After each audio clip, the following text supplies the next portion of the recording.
What the Republicans want to do with this committee, because we've had hearing after hearing after hearing about some bogus First Amendment violation by private companies, is they want to chill the government from actually interacting with the private companies as we come upon an election in November of 2024. Chill the government?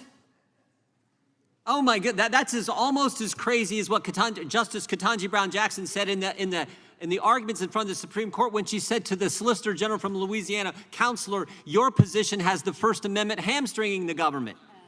This is not about. This is not about. I know the gentleman from New York is sharper than that. Mr. Chairman, will you just yield quickly for a brief response? It's my 5 minutes. No, it's my 5 minutes, and when I'm done. Okay, so you're going to attack me and not let me respond? No, I said I know you're smarter. You said my name. I was complimenting the new. You said my name. You said I know you're smarter than that, because I did not say anything about the First Amendment being used to chill the government. I said you in this committee are trying to chill government agencies. That's very different. We're trying to protect the First Amendment. We're trying to protect the government from chilling American speech. What's up, everybody? Major Retired Richard Ojeda here. A recent fiery exchange between New York Representative Dan Goldman and Ohio's Jim Jordan exposed the blatant disregard for truth within MAGA ranks. Thank you, Mr. Chairman. We are seeing a pattern here now, a year and a half into this Congress, and we see it with the impeachment investigation, and we are seeing it starkly here. Let's make a lot of really bold allegations and then try to weave in and mislead some evidence to justify them. It certainly happened in the impeachment, and it is happening here again, because in order to, quote, coerce or censor, then that means, A, whoever the private company that receives the communication from the government must feel coerced and act on that information, and B, they would not have done that but for the government intervention. And the problem that we continue to have with my Republican colleagues is they can get the first thing, but they never get the second. That is why evidence is important, and that's why we rely on evidence. As Dan Goldman dismantled Jordan's baseless accusations and held his feet to the fire over accusing him, but not allowing him a chance to respond, it became evident that MAGA's agenda was built on chaos, not facts. Refusing to be silenced, Goldman exposed the lies peddled by Jordan and his allies, shining a light on their disregard for truth. Recent condemnation from Representative Jerry Connolly underscored the chaos and deception synonymous with MAGA's agenda as well. Jordan took aim at Ketanji Brown Jackson in his response. Jordan has launched a relentless campaign to discredit Supreme Court Justice Ketanji Brown Jackson that has further exemplified MAGA's commitment to chaos over integrity. And that is so consistent with all of the cherry picking of these emails that we have seen here today. I want to bring up another example, which was actually the focus of an entire hearing on this topic, but has not been mentioned once today.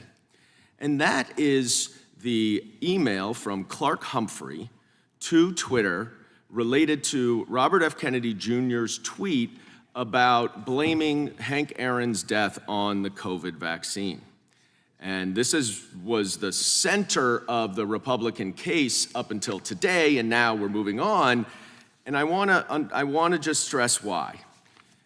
Clark Humphrey wrote, "Wanted to flag the below tweet, and I'm wondering if we can get moving on the process for having it removed ASAP. Oh my goodness, coercion. That is censorship. It's some industrial complex." But you know what the problem was? It wasn't taken down. It wasn't taken down. Twitter received that email from the White House and did not act on it. Mr. Seligman, is there possible to have coercion when someone does not do what the other person asks? No.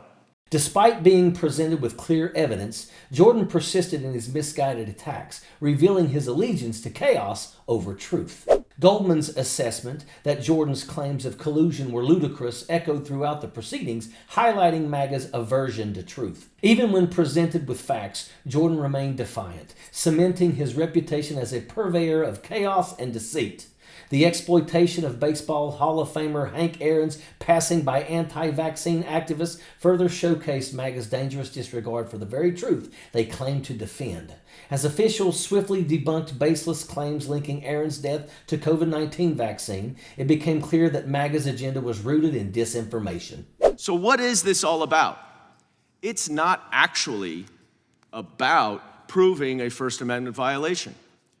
What the Republicans want to do with this committee, because we've had hearing after hearing after hearing about some bogus First Amendment violation by private companies, is they want to chill the government from actually interacting with the private companies as we come upon an election in November of 2024. Russia interfered through social media in 2016.